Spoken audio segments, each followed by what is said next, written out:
Hello, Daniel and Laura. This book is called The Ugly Duckling by Mara Alperin. It was a sunny spring morning in the farmyard. Mother Duck sat proudly on her nest. "Come quickly," she called to the other animals. "My eggs are beginning to hatch." Quack, quack, quack, quack. Out tumbled 4 perfect little ducklings. They were soft and fluffy and yellow. "Aren't they just the sweetest ducklings ever?" oinked the pig. "Cheep, cheep," chirped the baby ducklings, and Mother Duck gave them a big cuddle. But there was one egg left. It was bigger than the others and strangely speckled. Then it began to crack open. Out popped 2 funny feet, 2 wobbly wings, and 1 bumpy beak. Mother Duck gasped. He didn't look at all like her other baby ducklings. "He's a very ugly duckling," snorted the pig. "Hush!" scolded Mother Duck. "He's my baby and I love him. Now come along, children. It's time for your first swimming lesson." Mother Duck marched towards the pond and 4 little ducklings skipped along behind. "Wait for me," called the ugly duckling, but he tripped over his funny feet and thump, thump, he tumbled into the other little ducklings. "Never mind," said Mother Duck. "Now into the water like good little ducklings." "Let's sing our duckling song," Mother Duck called. "Quackity quack quack, quack quack," chanted the 4 little ducklings. "Honkany honk," the ugly duckling sang happily. "What's that?" hooted the horse. "You don't sing like a little duckling." Now," said Mother Duck. "He'll learn in time." But the ugly duckling didn't learn, and all summer long the other animals teased him when he got stuck in things, tripped over things, and made an enormous mess.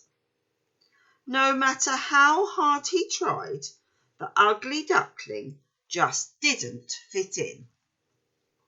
"Why don't you go away?" squawked the other little ducklings. "You're noisy and messy and you're ruining our fun." Just then they heard Mother Duck calling for her children. "Not you!" shouted the ducklings, and off they pranced, leaving the ugly duckling behind. "Oh, why does no one want to play with me?" sighed the ugly duckling. "No time to play," said a mole, popping his head up. "I'm digging a new tunnel for the winter." "Can I help?" asked the ugly duckling, and he poked his bumpy beak underground. "Where are you, my little one?" quacked Mother Duck.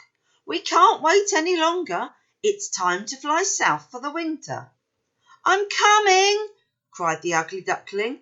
"Wait for me." But the ugly duckling was stuck in the tunnel and Mother Duck couldn't hear him.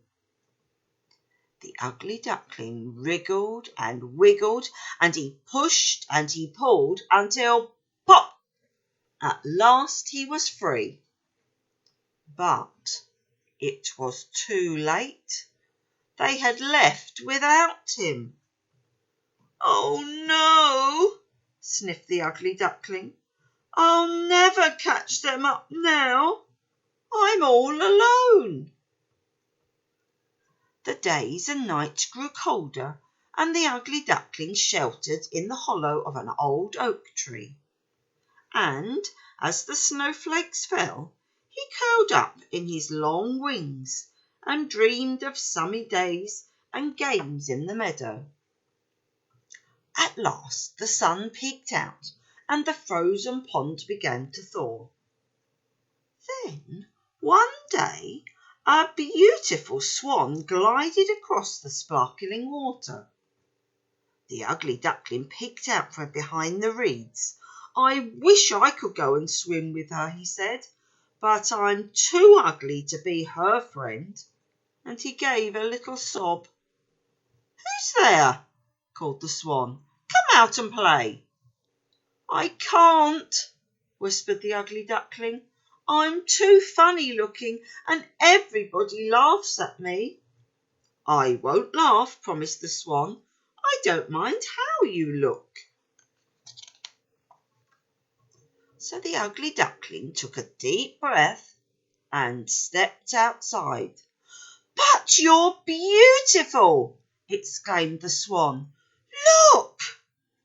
And he looked down at his reflection and saw that she was right. The ugly duckling had grown into a swan, a beautiful, elegant swan with dazzling white feathers and a long, graceful neck. So they played together all day.